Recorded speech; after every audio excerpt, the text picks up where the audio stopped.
जगला में जो करे वो करे रात के मिलेला सुकून खाके राजा जी के हाथ के अच्छा लागेला। कमर ककरी से भइल काटा हराबा हो गलिया लागेला जान टमाटराबा हो गलिया लागेला जान टमाटराबा हो।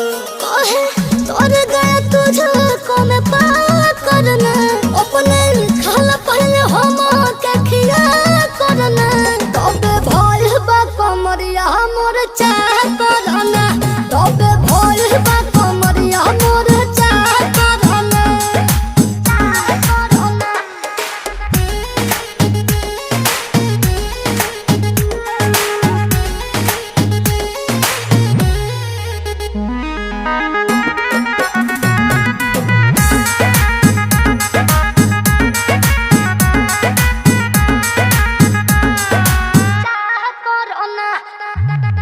प्रियांशु के प्यार देखे धांसो हर घर जरत रहेली मोर सासु बुरा लागेला। ढेरे सहतारू जान साचो